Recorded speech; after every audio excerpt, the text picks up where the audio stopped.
Well-known pastor and leader Robert Morris over at Gateway Church is facing some heavy fire from some sinful acts he committed in his past decades ago.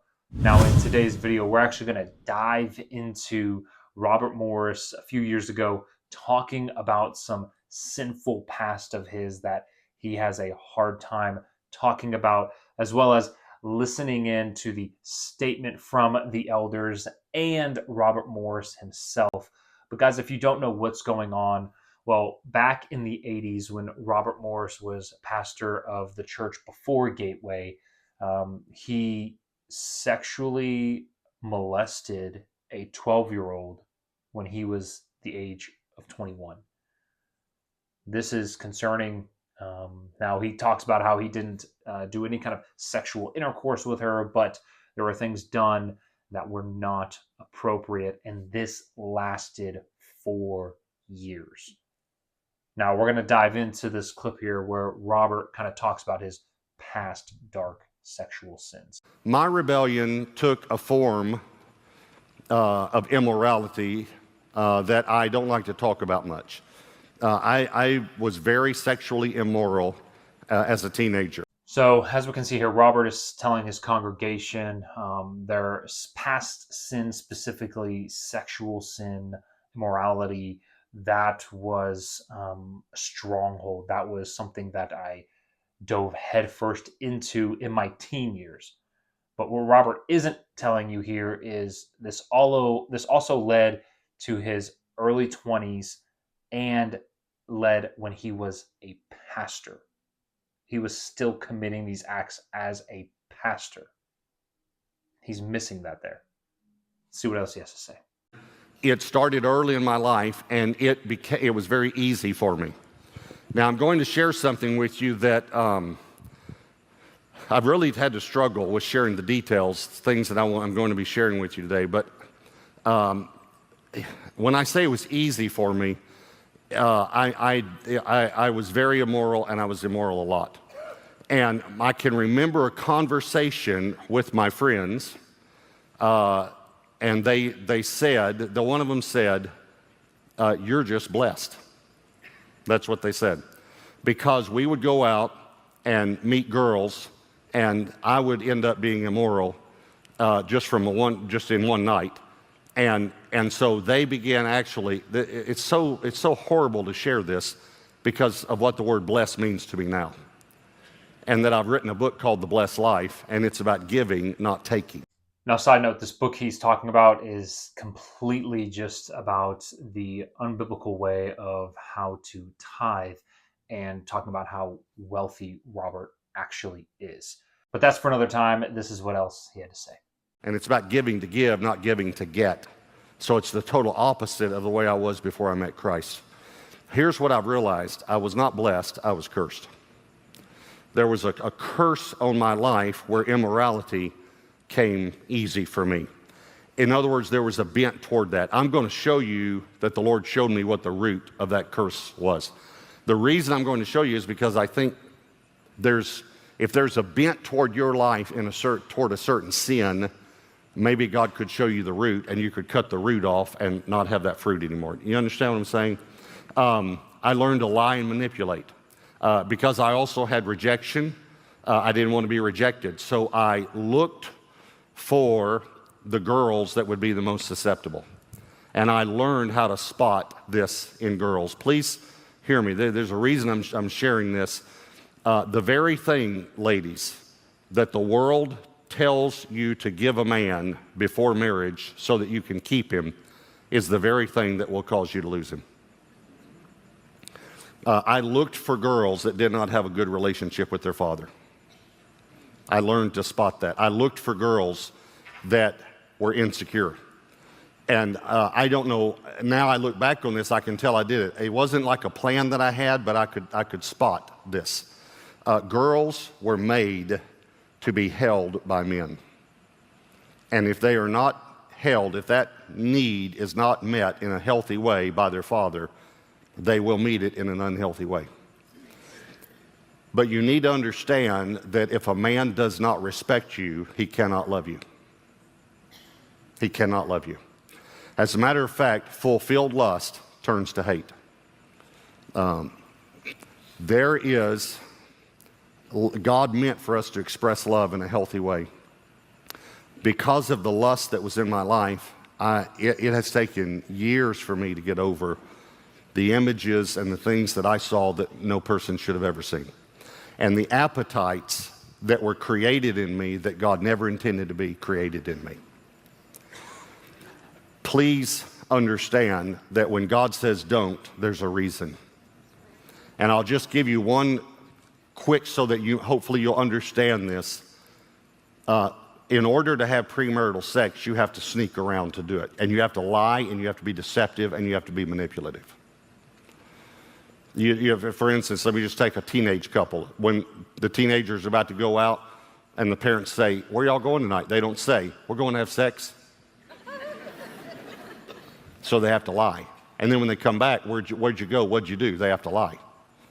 So you learn to lie. And you get this feeling in you of adrenaline rush because you're doing something that you shouldn't be doing. But once you get married, you don't have to sneak around anymore. But you've developed an appetite for sneaking around sex. That sex in marriage can never satisfy that appetite because you don't have to sneak around. And this is why a man will begin to talk to someone at the office and begin to flirt, and he is satisfying, and I'm going to say this in a very strong way, but he's satisfying an appetite that you created in him. And I'm not saying that it's right, but I'm trying to get you to understand how important it is not to create an appetite in someone before your marriage. Don't stir up love before it's time, Song of Solomon says. And what will happen is this man will begin to have an affair, and now he's sneaking around. And he'll begin to feel like with her like he felt with you before you got married. And he associates that feeling with love. So he'll begin to think that he loves her and not you. So he divorces you, marries her, and guess what? He doesn't have to sneak around anymore. This is why many men will say, it's just not the same. It's just not the same. And then they will bring things into their sex life that God didn't intend to try to spice it up, quote unquote. And it's not the same. Because you create an appetite. I'm telling you that my wife and I, we had to deal with things that we should not have had to deal with because of my sin. And I asked the Lord after I got saved, God, what was the root? Why? You know, they said I was blessed. I know I wasn't blessed. I was cursed. Multiple affairs. So as we can see, guys, Robert is talking about his past. This example that he's giving is just seemingly just a reflection of his own life, talking about how he had multiple affairs while married to his wife and the destruction that it caused. Guys, the issue that is here is simple. Robert Morris sexually abused a 12-year-old girl when he was 21. That deserves to be put in prison, to have a pedophile logo on your name for the rest of your life. This is not okay. This is disturbing. And yes, as much as the elders and Robert will tell you, we handled the situation, I stepped down from ministry, which we'll see here in a minute. Guys, that doesn't mean you can just get away with this. And that's exactly what happened. So here's what the elders and Robert had to say.